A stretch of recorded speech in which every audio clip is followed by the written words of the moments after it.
Bonjour, nous sommes tous très souvent sollicités par différentes associations pour venir en aide aux plus pauvres et parfois il est difficile de faire son choix. Une de ces associations a retenu notre attention, elle s'appelle Mary's Meal et nous rencontrons aujourd'hui sa coordinatrice pour la France, Edmé Cabrière.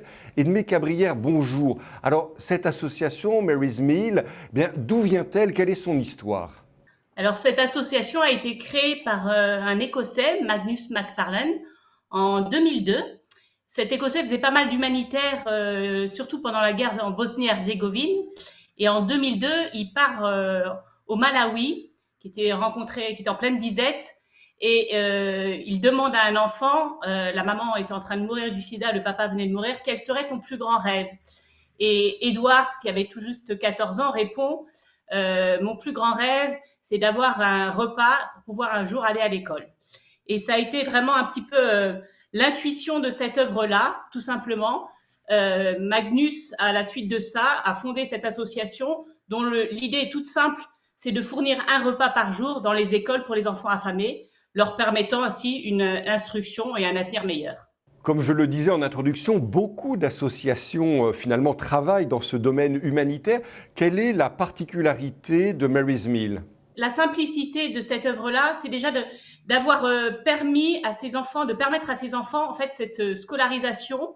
On voit aussi qu'à travers cette œuvre-là, c'est un peu le cercle vicieux, enfin de la pauvreté qui est rompu. C'est-à-dire qu'en permettant à ces enfants tout simplement d'aller à l'école, on leur offre un avenir.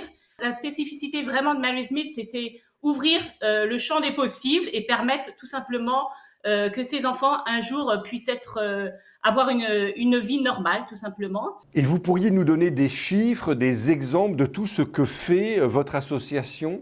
Alors à ce jour, l'association, donc qui a démarré en 2002, à ce jour nourrit plus de 2 280 000 enfants. C'est un chiffre quand même assez incroyable. Nous espérons bien d'ici la fin de l'année atteindre les 2 500 000 et en 2023 3 millions. Voilà. Mais c'est incroyable de voir justement cette progression assez fulgurante. Mais en même temps, on peut pas se réjouir de savoir qu'encore à notre époque, il y a encore 60 millions encore d'enfants qui attendent d'être scolarisés et parce qu'ils sont tout simplement dénutris, ne peuvent pas aller à l'école. On intervient dans 20 pays. Sur les 5 continents, le Liban, le Yémen, l'Inde, je vais peut-être pas tous vous les citer, voilà, au Sud-Soudan notamment, par exemple, en Éthiopie, en Syrie, au Malawi. J'ai cru comprendre aussi qu'un des éléments spécifiques de votre association, c'est son efficacité, puisque pour 100 € versés, vous êtes capable d'en redonner 93% directement sur le terrain. Expliquez-nous.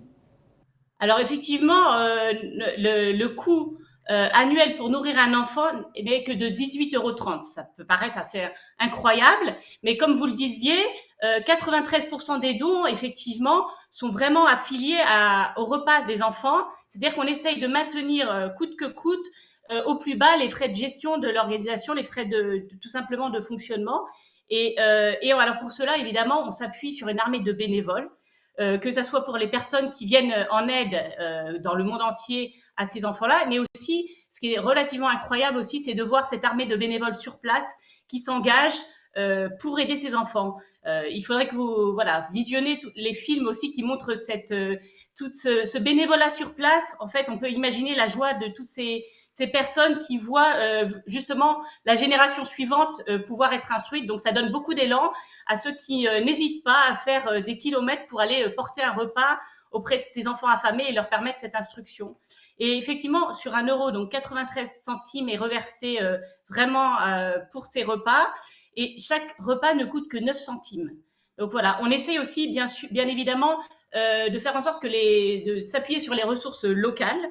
Voilà, ce qui est aussi important pour faire marcher tout simplement l'économie. Et je crois vraiment que ce qui touche les cœurs, ce qui marche aussi, c'est qu'en fait, on s'appuie sur des milliers de bénévoles très généreux qui s'impliquent chacun à leur mesure pour aider ces enfants. D'une manière un peu concrète, nos téléspectateurs qui souhaiteraient vous soutenir, comment peuvent-ils le faire? Alors, il y a toutes sortes de manières de s'impliquer. Déjà, voilà, en fonction de nos compétences, tout simplement, on peut s'impliquer de différentes manières, par des dons, bien évidemment, par tout simplement aussi des actions. On voit un certain nombre de personnes qui proposent, voilà, des bols de riz, de vente de gâteaux, des actions caritatives au profit de cette œuvre-là. Et puis, tout simplement faire connaître cette œuvre. Je crois que Magnus, le responsable, dit à chaque fois que c'est vraiment cette œuvre-là est portée par des milliers de bénévoles. Voilà, Mère Teresa disait, si vous ne pouvez pas en nourrir 100, nourrissez-en au moins un. Je crois que c'est aussi voilà, on croit vraiment à tous ces petits actes d'amour qui sont faits. Je voudrais terminer par cette phrase de Magnus qui dit, en fait, la façon dont nous pratiquons la charité nous définit en tant qu'individus, et la manière dont nous l'encourageons et la favoriserons façonneront l'avenir de notre société. Edmée Cabrière, merci beaucoup. Je rappelle qu'Edmée Cabrière est la coordinatrice de l'association Mary's Meal à laquelle nous avons voulu nous intéresser en espérant que de votre côté aussi, peut-être, vous aurez envie de soutenir cette magnifique initiative. À bientôt.